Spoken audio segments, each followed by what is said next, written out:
आज international diabetes federation के Bangkok के बीटेक सेंटर में हो रहे कॉन्फ्रेंस में सारण प्रमंडल मंडल के प्रसिद्ध मधुमेह रोग विशेषज्ञ और सिवान जिले के जैक मल्टीस्पेशलिटी हॉस्पिटल के चेयरमैन डॉक्टर ख्वाजा एहतेशाम अहमद ने पूरी दुनिया के सामने अपना शोध पत्र प्रस्तुत किया।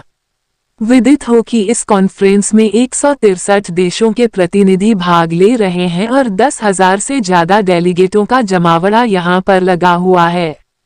अपने शोध पत्र में डॉक्टर ख्वाजा एहतेशाम अहमद ने नए डायबिटीज के मरीजों में पहले से उपस्थित मेटाबॉलिक समस्याओं के ऊपर केंद्रित होकर के अपने अध्ययन को प्रस्तुत करते हुए कहा कि जब कोई डायबिटीज का नया मरीज हमारी ओपीडी में आता है तो ऐसी प्रबल संभावना होती है कि ऐसे मरीजों में पहले से ही मेटाबॉलिक समस्याएं उपस्थित हो, जैसे कि diabetic neuropathy, retinopathy, nephropathy, cardiovascular संबंधी समस्याएं, हाई ब्लड प्रेशर इत्यादि।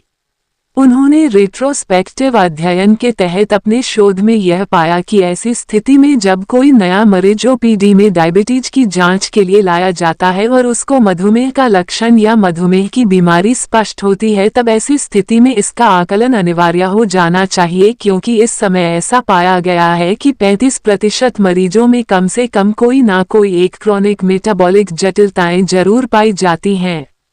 डॉक्टर अहमद ने अपने शोध पत्र में बोलते हुए कहा कि उन मरीजों में लगभग सबसे ज्यादा जो नुकसान पहुंचाने वाला अंग होता है वह शरीर की तंत्रिका होती है, और शोध में पाया गया कि 18% मरीजों को न्यूरोपैथी से संबंधित समस्याएं थी, जिसके कारण उनके पैरों में झुनझुनी जलन, सूनापन के लक्षण पाए गए। फिर उसके बाद आंख की रेटिना सबसे ज्यादा प्रभावित होती है, और ऐसी स्टडी में बात निकाल कर आई कि लगभग 12% मरीज जो थे वह रेटिनोपैथी के शिकार हो चुके थे, यानी कि उनको दृष्टि संबंधित विकार थे और उन्हें नजर साफ आने में दिक्कत होने लगी थी, जबकि 10% मरीजों को नेफ्रोपैथी यानी कि किडनी संबंधित समस्याएं थी, जबकि 8% मरीजों को कार्डियोवैस्कुलर समस्याओं से ग्रसित पाया गया।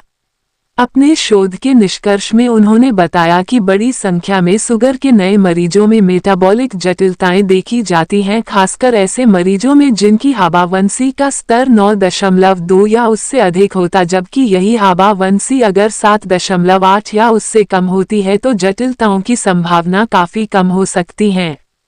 शोध के निष्कर्ष में उन्होंने बताया कि जितना पहले डायबिटीज के मरीजों की पहचान अगर कर लिया जाए और गहन रूप से उनकी मेटाबॉलिक समस्याओं से संबंधित जांच और प्रबंधन किया जाए तो हम ऐसी किसी भी संभावित जटिलताओं से मरीजों के स्वास्थ्य की रक्षा कर सकते हैं।